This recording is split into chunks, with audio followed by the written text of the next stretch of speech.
kunnafoni dafa ko la Amadu kunnafoni dafa nasira tigɛ fɛ kibaruyaw tɔw ye jumɛnw ye an bɛ taa kiri bunakun kan an tun y'a fɔ kunun ko min ye jamana sariyatigiw ye jaabi kura bɔ Bakaricogo la ka kiri min jaabi bɔra ni ka kana bila ko kɔni banna pewu k'a dɔn kɔni ye hakilina kura ta ni ka o kɔni jaabi kɔni wuli ka bɔ yen ka na ni jaabi kuraw ye min bɛ tali kɛ segin ka kɛ kiri taabolo kan hali bi ni a ka bi min ye k'a dɔn awa maa min bɛ yen n'o y'a ka sɔrɔnadobaw ye olu y'u ka dusuma kasaya jira ni k'u k'a kɔrɔta o ko la ka ɲɛfɔli caman kɛ a ko nacogo kɔnɔna la u ka k'a dɔn sɔrɔnadoba dɔ ye Maître Laji Traoré ye ale ye min fɔ Umaru Koyita ye an k'o lamɛn. Ni kiri sugu in bɛ kɛ sɔrɔnadonnaw bɛ wele cogo b'u la a bɛɛ ma kɛ ten ne yɛrɛ min filɛ nin ne ma wele ne dun bɛ dossier la kabi bi tɛ filanan an kan ka sɛbɛnni dɔw kɛ a sɛbɛnniw sabatilen bɛ dossier kɔnɔ mais ne yɛrɛ min filɛ ne ta bɛ dossier kɔnɔ ne tɔgɔ t'a la ne tɔgɔ tɛ dossier yɛrɛ kan a sabanan o ye procureur général min ye pourvoi kɛ a ye pourvoi kɛ ko wɛ ko fɛn dɔ kɛra kiri gundoso kɔnɔ gundoso ye jumɛn ye a bɛ fɔ o ma salle de délibération donc o jaabi min bɔra o ye secret de ye o kɛnɛma kuma o tɛ se ka bɔ kɛnɛma mɔgɔ fɛn fɛn bɛ bɔ n'o ye kɛnɛma sariya bɛ ɲangi procureur général kɔni o ye yamaruya di isiw ma assesseur fila k'olu ɲininka o dalakan na ko min kɛra salle de délibération kɔnɔ k'o ɲɛfɔ isiw k'o kɛ papier ye o sariya sɔsɔ o papier min dira ale min kɛra ale yɛrɛ ka kɛlɛkɛ marifa ye n'i ma ɲɛ kɔ sariya ko n'i bɛ kɛlɛ kɛ ni papier fɛn fɛn ye fɛngɛ la kiri la i wajibiyalen don a wajibiyalen don e ka cogoya min na wajibiyalen don juge ka o cogoya la k'a fɔ i ni minnu bɛ ɲɔgɔn na olu fana ka papier ɲɔgɔn sɔrɔ i kan ka d'olu ma wajibi don a tɛ kɛ dogoma ye olu ma nka o papier hali bi an ɲɛ ma d'a kan o dun kɛra u sinsinbere ye ni assise u y'a fɔ dossier kasira an bɛ taa cour d'assises kura la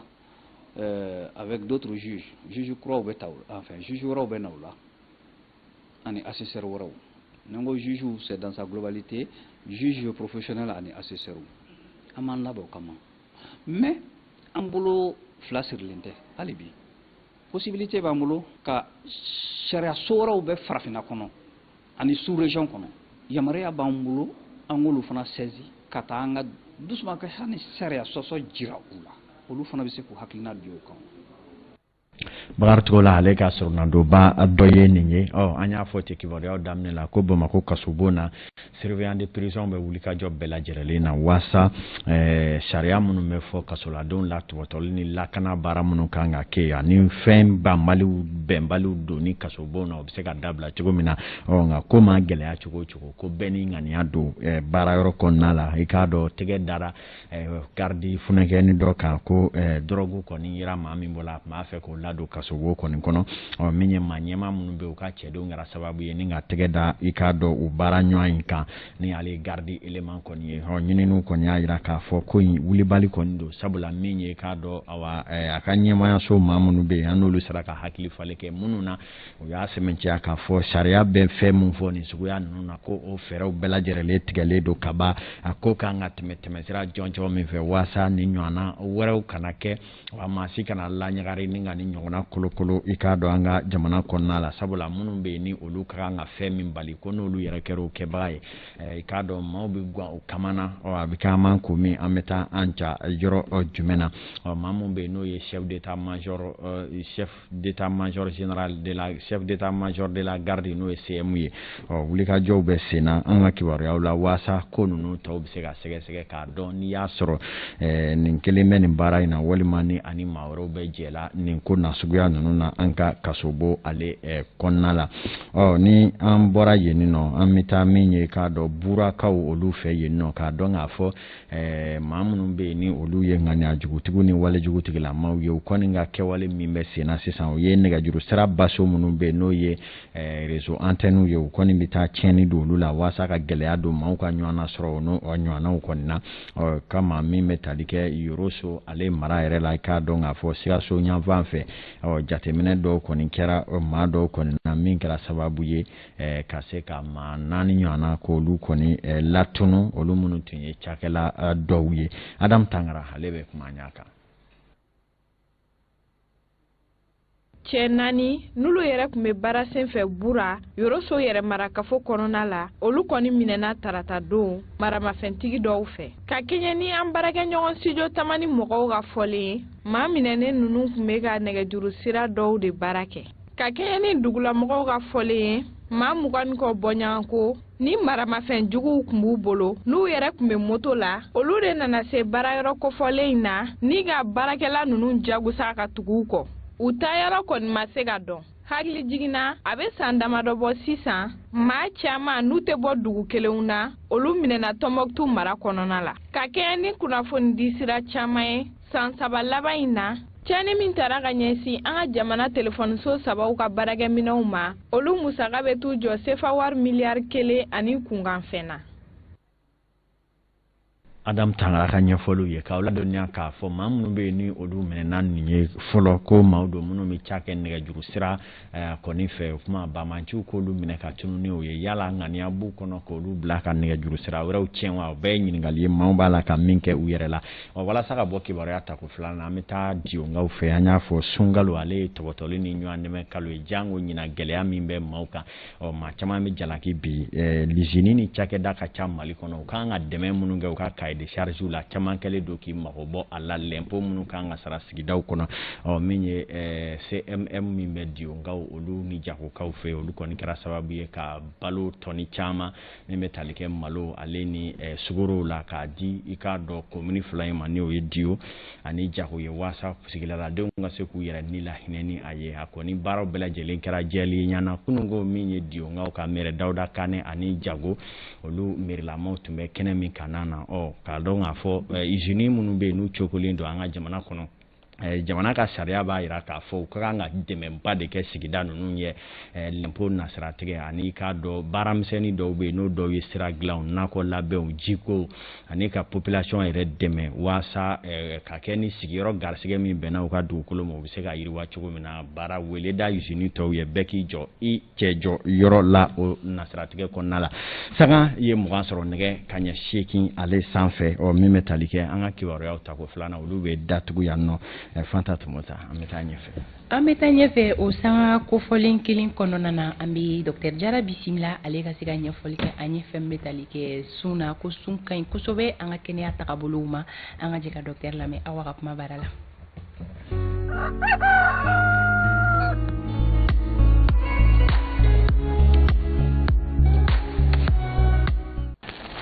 Sun fɛnba de don an bɛna kuma mun kan o ye sun yɛrɛ nafa mun b'a la ka taa kɛnɛya fan fɛ donc sun baraji fɛn de don mais en même temps a bɛ kɛnɛya di adamaden ma sun a cogoya ka ca mais an bɛ cogoya yɛrɛ mun na n'o ye sunkalo ye sunkalo sun a bɛ nafaba de se adamaden ma kɛnɛya fan fɛ ka da kan ni sunna a nafa fɔlɔfɔlɔ mafɛn mun bɛ farikolo la sun bɛ kɛ sababu ye ka u bɔ farikolo la i n'a fɔ biɲɛ i n'a fɔ yɛrɛ ninnu na donc an bɛ mɔgɔ farikolo lafiya o tɛmɛnen kɔfɛ a ka kusa jelisiraw ma a ka kusa adamaden farikolo fan bɛɛ de ma gɛrɛsi minnu b'i farikolo la n'o ye gɛrɛsi kolon ye a bɛ kɛ sababu ye ko gɛrɛsi ninnu bɛɛ b'i farikolo la donc sun a bɛ nafaba caman ɲɛ mun ni nin si tɛ kelen donc o de la i b'a ye kuma caman ni mɔgɔw sunna sunkalo mana ban dɔw b'a f'i ye tension tun bɛ yɛlɛ tension dɔ bɔra la walima jabɛti tun b'a fɛ k'an minɛ donc o caman bɔra la donc sun nafaba de b'a la sun yɛrɛ kɛcogoya dɔw bɛ yen mun tɛ hali sunkalo sun nin ye mɔgɔw bɛ sun kɛ a fɔ o ma ko sun thérapeutique c'est à dire furakɛli sun i bɛ ban dumuni na tile 3 walima tile damadɔ ka jimafɛnw dɔrɔn de dun a bɛ kɛ sababu ye a bɛ bana caman nɔgɔya n'o ye nɛrɛbanaw ni fɛn caman caman mais a tɛ kɛ kunfɛ mɔgɔ dɔw bɛ olu ka baara sirilen b'a la ni mɔgɔ min b'a fɛ k'a kɛ i bɛ taa olu bɛ conseil d'i ma k'a kɛcogo ɲɛf'i ɲɛna. Ok, sunu yɛrɛ taabolo ye hali bi an bɛ taa ɲɛ n'a kunnafoni tɔ ye i da don a la sisan nɔ a bɛ se ka kɛ nafa min bɛ adamaden farikolo kan yalima sun yɛrɛ ka ɲi ka tigɛ cogoya jumɛn de la. Sun tigɛcogo komi an bɛ waati min na sisan n'o ye funtɛni wagati ye donc mɔgɔw kan ka ladi dɔɔni ka da kan n'an bɛ funtɛni wagati ba la ni be shun tigɛ fɔlɔ ni fɛnw ye fɛn minnu ma suma ka dan tɛmɛ an bɛ funtɛni ba de la sisan ni shun tigɛ ni ji sumalenba ye a bɛ tɔɔrɔ de se farikolo ma kelen a b'i bali ka dumuni kɛ a bɛ se k'i nugu siri filanan a bɛ se k'i dɛsɛ yɛrɛ shun tigɛlen kɔfɛ mɔgɔ caman b'a la ji suma caman min dɔrɔn i b'a ye o farikolo bɛ dɛsɛ pewu donc o de la an b'a fɔ mɔgɔw ɲɛna i b'i ji se ka ji sumalen min mais ji mana suma ka se niveau dɔ la ka suma ka dan tɛmɛ a ma ɲi farikolo yɛrɛ ma quoi donc o kɔfɛ sun bɛ tigɛ ni fɛn mun ye fɔlɔ komi a bɛ fɔ silamɛ yɛrɛ la ka sun tigɛ ni tamaro ye tamaro ale sukaro mun b'ale la ale sukaro bɛ yɛrɛkɛ farikolo la joona joona o bɛ mɔgɔ nafa ka tɛmɛ sukaro caman kan o kɔfɛ sun tigɛ waati n'i ye sun tigɛ kana girin ka fɛn sumalenw min i bɛ fɛn kalamaw de min o de ka ɲi adamaden ma an bɛ funtɛni na de mais i bɛ fɛn kalamaw de min o de ka ɲi ni fɛn kalamaw min kɔfɛ donc i mana dumuni dɔ kɛ i bɛ se ka fɛn sumalen dɔw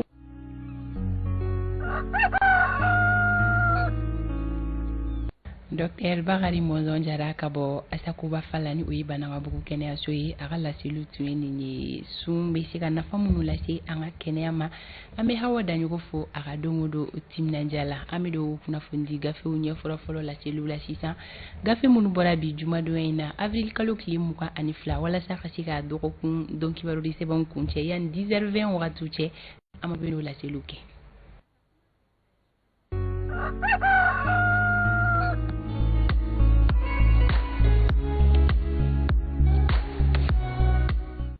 Amadou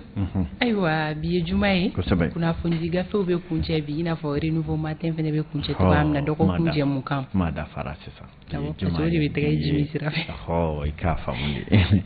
de aujourd'hui du Mali ale fɔlɔ kuma na olu ko l'ex DG de l'INPS Seydou Siaka Jara va-t-il échapper à la justice ko yala min ye ka dɔ INPS ɲɛma kɔrɔ min bɛ ni musaka politiko kuma kuma cogo la ko yala ale bɛna tɛmɛ kiri kɛrɛfɛ ten gansan a tɛna nɔnɔ bɔ wa aujourd'hui Mali côté aujourd'hui kelen Zolinda Mamadou Igor Jara kan ko bangi ko kɔnɔna diɲɛ bunakun kan ale yɛrɛ ye maa min ka cɛsiri ni wuli ka jɔw kɔni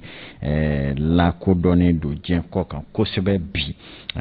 ko ye aujourd'hui Mali ka kuma ye min ye k'a dɔn Momo Sport maaw fana bɔra olu ko Ligue 1 féminine lassement des crash du fait de l'entame min ye musow ka ŋana wolomali ka bɔ ɲɔgɔn na ko AS Mande kɔni ka bɔ ko fɔlɔ kɔni kɛra kabako ye olu ye dasili minnu ni dola minnu jira Momo Sport yi soni sigo kan Info Sport ale ko